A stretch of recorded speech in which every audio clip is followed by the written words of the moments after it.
আজকে পিঠে তৈরি করব। আজকে সংক্রান্তি না কি একটা আছে, সবাই বলছিল যে আজকে পিঠে তৈরি করতে হয়, একটু হলেও গুঁড়ি হাত করতে হয়, মানে যে কোনো পিঠেই করা যেতে পারে চালের গুঁড়ি দিয়ে। তো ভাবলাম যে এই সেদ্ধ পিঠেই করি, এগুলো খেতে আমি বেশি ভালোবাসি। তো আর অনেক দিন ধরেই ভাবছিলাম পিঠে করব, তারপর ভাবলাম মা বোন এসছে একদিন করব, তারপর শুনলাম আজকে সংক্রান্তি, পিঠে তো করতেই হয়, সেই কারণে সমস্ত জোগাড় টোগাড় করে পিঠে তৈরি করতে শুরু করে দিয়েছি। একা হাতে পিঠে আমি প্রথমবার করলাম, একা হাতে সবটা। আর আগেও করেছি, বাট একা হাতে সবটা প্রথম থেকে শেষ পর্যন্ত একা হাতে কোনো দিনও করিনি। তো দুপুরবেলাটাই বেছে নিলাম পিঠে তৈরি করার জন্য, যেহেতু এটা বেশ ধৈর্যের কাজ এবং সময় নিয়ে করতে হয়। তো নারকেল দিয়ে এই যে ওগুলো করা হয়ে গেছে, আর বেশ কিছুটা গুঁড়ি বেঁচে গেছে। এইটা দিয়ে ভাবছি একটু ডাল সেদ্ধ করে, ডাল সেদ্ধর পিঠে করব। একটু কাঁচা লঙ্কা চিড়ে দিয়েছি, একটু ঝাল ঝালও লাগবে, বেশ ভালো লাগবে খেতে। আজকে পিঠে করেছি 3 রকমের। একটা হচ্ছে ভাজা পিঠে, ভাজা পিঠেতে যে নারকেলটা দিয়েছি সেটা হচ্ছে গুড় দেওয়া নারকেল। আর সেদ্ধ পিঠে করেছি সেইটা এমনি নর্মাল চিনি দেওয়া নারকেল দিয়ে। আর এইটা ডালের পিঠে একটা করব, ওটা ডালের পিঠেটাও সেদ্ধ হবে। আর এই যে ভাজা পিঠেটা করছি, এটা মেনলি আমার হাজব্যান্ড খেতে খুব ভালোবাসে, যেই কারণেই করছি। আর সাথে তো গুড় থাকছেই, এই যে নতুন খেজুরের গুড় উঠেছে, সেই গুড় তো থাকছেই, এই দিয়েই খাওয়া হবে। বেশ মজাদার আর জমজমাটি খাওয়া দাওয়া হবে। শীতকালে পিঠে খেতে যে এত ভালো লাগে, অন্য সময়ও ভালো লাগে, বাট এই সময় খাওয়ার মজাটাই আলাদা। আমি পিঠে খেতে ভীষণ ভালোবাসি। তোমরা কে কে ভালোবাসো জানিও, যে কোনো পিঠেই আমি খেতে খুব ভালোবাসি।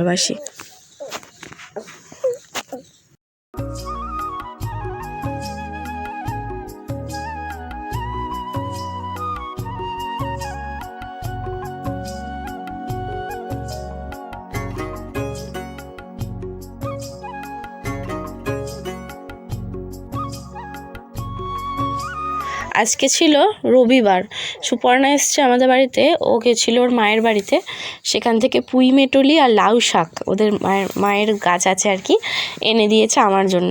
একদিনকে কথায় কথায় গল্প করতে করতে বলেছিলাম যে আমি এইসব খেতে ভীষণ ভালোবাসি, সত্যিই ভীষণ ভালোবাসি। আর পুঁই মেটলি যে কতদিন আগে খেয়েছি তার কোনো ঠিক নেই। তো খুব সুন্দর সুন্দর পুঁই মেটলি শাক, লাউ শাক সব দিয়ে গেল আমার জন্য। তো করবো একদিন, তোমাদের সাথে শেয়ার করব। আর আজকে যেহেতু এসছে আর আমাদের বাড়িতে পিঠে হয়েছে, আমি কি না খাইয়ে ছাড়ি কখনো? ওর হাজব্যান্ড তো খেয়েছে, ও খেয়েছে, ওর হাজব্যান্ড অপেক্ষা করছে বাইরে। আর আমাদের তো গল্পই শেষ হয় না, ওদিকে ওর হাজব্যান্ড অপেক্ষা করছে আর আমরা গল্প করতেই ব্যস্ত। আয়ুষ এখানে ঘুমাচ্ছে আর সুপর্ণার ছেলে যে ঘুরছে। তো কত করে বললাম যে একটু কফি খেয়ে যা, কফি করাই ছিল, কিছুতেই খেয়ে গেল না। তো বলছে যে এই পিঠে খেলাম, আবার কফি খাবো না এখন, কিছুতেই খেলো না। আর এরপর আমার মা বোনও এসছে, মা বোন ছিল দিদির বাড়িতেই রাতটা শোয়। আর সকালে একবার করে আসে, আমার ছেলের সাথে আয়ুষের সাথে দেখা করে, আমার সাথে দেখা করে যায়। আর সন্ধেবেলাটা আমরা চা টা খেয়ে জমজমাটি সুন্দর সন্ধে কাটাই, গল্প টল্প করি। বুঝতেই পারছো, মা বোনের সাথে গল্প পেলে সেখানে গল্পের আসর আমাদের যা জমে, তার সাথে চায়ের আড্ডা তো থাকেই। যখন মায়ের কাছে যাই তখন সকালে আর এই সন্ধ্যায় আমাদের একটা জমজমাটি চায়ের আড্ডা চলে। তো সেরকমই এখানে এসেও চলছে, বেশ গল্প টল্প করে খুব মজা। আজকে কফি করব বলে ঠিক করেছি। এই যে মেশিনটা, মানে এই ব্লেন্ডারটা, এটা আমি কিনেছি প্রায় 6 মাসেরও মানে বেশি হয়ে গেছে, ফ্লিপকার্ট থেকে কিনেছিলাম। আর এটা হচ্ছে সব থেকে ছোটো সাইজ। আমি ভেবেছিলাম বেশি দাম দিই বা কী করব, সব সময় তো কাজেও লাগে না, তো কম দামি দেখেই কিনেছিলাম। তবে কেক টেক করার খুব ইচ্ছা আছে, কিন্তু আমার কাছে এখন না খুব একটা বেশি বাসন অ্যাভেলেবেল নেই। আমার বাসনের খুব সমস্যা, বাসন কোসন কিনলে তবেই কেক তৈরি করতে পারবো, তো নাহলে না বাসনের সমস্যা হবে, কেক ঠিকঠাক তৈরি করা যাবে না। তো আজকে কিন্তু আমি ফার্স্ট টাইম এটা ব্লেন্ডারটা ইউজ করছি। ঘরে কিনে রেখেই দিয়েছিলাম, বাট ইউজ করা হয়নি। তো কেউ বাড়িতে এলে না একটু ইউজ করতে ইচ্ছাও হয়, আর কিছু এটা সেটা রান্না করতেও ইচ্ছা করে, একার জন্য ভালো লাগে না কিছুই। তো এই যে কফিটা আমি করেই রেখে দিয়েছিলাম ফ্ল্যাক্সে। আর দুপুরবেলাটা সারাটা দুপুর ঘুমাইনি, আজকে ওই পিঠে ফিঠে তৈরি করতে ব্যস্ত ছিলাম, যেই কারণে পিঠেটা আমরা রাত করেই খাবো, কারণ এখন কফি খাচ্ছি তো গ্যাস হয়ে যাবে। কফির লাস্ট লুকটা তোমাদের সাথে শেয়ার করতে পারলাম না, আমার ফোনে হঠাৎ মেমোরি ফুল হয়ে গেছিলো। বোনের ফোনে ক্লিপসটা তুলেছিলাম, বাট ওর ফোন থেকেও আর নেওয়া হয়নি। তোর পরের দিনকে যে ভাত করছি, আর এই যে বলেছিলাম সুপর্ণা লাউ শাক দিয়ে গেছে, তো লাউ শাক করছি। আর এখানে রয়েছে শুকনো চিংড়ি মাছ, কুচো চিংড়ি শুকনো, সেইটা দিয়ে লাউ শাক করবো। বেগুন, আলু, পেঁয়াজ, এই যে একটুখানি রসুন বাটা দেবো। মাও খুব খেতে ভালোবাসে। মাকে বলেছি আজকে দুপুরে আমাদের বাড়িতে খেতে, নাহলে মেসির বাড়িতেই খায়। তো দুপুরে বললাম আমাদের বাড়িতে খেতে, তো এই সব দিয়ে একটা চচ্চড়ি করবে, এইটাই মা ভালো খেয়েছে। তাছাড়া কাটাপোনা মাছ দিয়ে ফুলকপি দিয়ে একটা আলু দিয়ে তরকারি করেছিলাম, ওইগুলো তো একদমই মা মানে খায়নি সেরকম, শুধু এই তরকারিটা দিয়ে। আর আমিও সেম এই তরকারিটা দিয়েই ভাত খেয়েছি। আর সকালে আয়ুষকে নিয়ে স্কুলেও গেছিলাম, আর স্কুলে গেলে না খুব ঘুম পেয়ে যায়, মানে 1টা-2টোর মধ্যে দুপুরে ঘুম পেয়ে যায়। তো নেক্সট ডে স্কুলে যাচ্ছে আয়ুষ। তো এই কদিন আয়ুষ যখন স্কুলে যাচ্ছিলো আউট ড্রেস পরে যাচ্ছিলো, আজকে ফার্স্ট টাইম এই ড্রেস পরে গেল।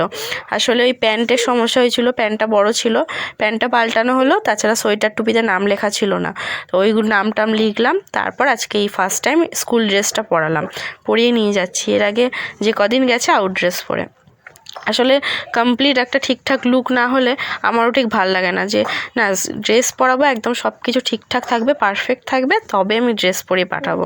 আর অনেকেই আউট ড্রেস পরে যাচ্ছিলো, এখন যেহেতু সেভাবে ক্লাস শুরু হয়নি, তো এই যে এখন ছুটির সময় সে অপেক্ষা করেই যাচ্ছি, আসে আর না।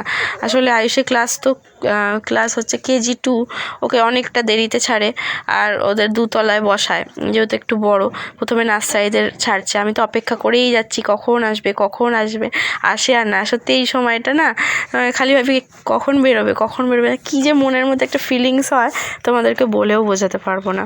তো চলো তোমরা দেখতে থাকো, সব একটা একটা করে বাচ্চা ছাড়ছে, আর বাচ্চাগুলো বেরোনোর সময় যে কি খুশি, সে মানে মায়েদের বাবাদের মুখ দেখে বাচ্চারা যে কত খুশি, সেগুলো তো দেখলেও খুব ভালো লাগে।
তো আজকে আয়ুষকে নিয়ে স্কুলে গেছিলাম, চলেও এসছি, এসে বিছানা গোছালাম, বিছানার চাদর পাল্টালাম আজকে, আর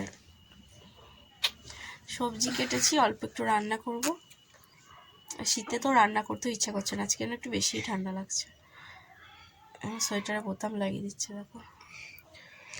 তো চলো রান্নাটা সেরে নিই, 12টা বেজে গেল।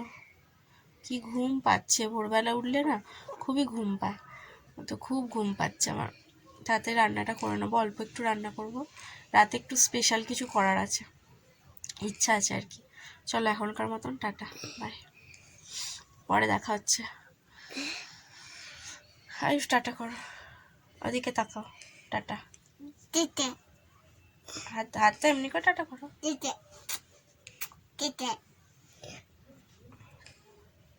টাটা, ভালো করে টাটা করিনি, হামিরা ফ্লাইং কিস স্টার্ট। আজকে ভেবেছিলাম বেশ অনেকটা ব্লগ করব, কিন্তু হঠাৎ করে শরীরটা খুব খারাপ হয়ে গেছিলো। দুপুরে রান্নাবান্না করার পর এত কানে ব্যথা করছিল, মাথা ব্যথা করছিল যে কি বলবো। তো এখন ওষুধ খেয়ে শরীরটা ঠিক হয়েছে, এখন এই যে রান্না করছি। দুপুরে কোনো ঘরে ওষুধ ছিল না, কানে ব্যথা আর মাথা ব্যথা করছিল খুব।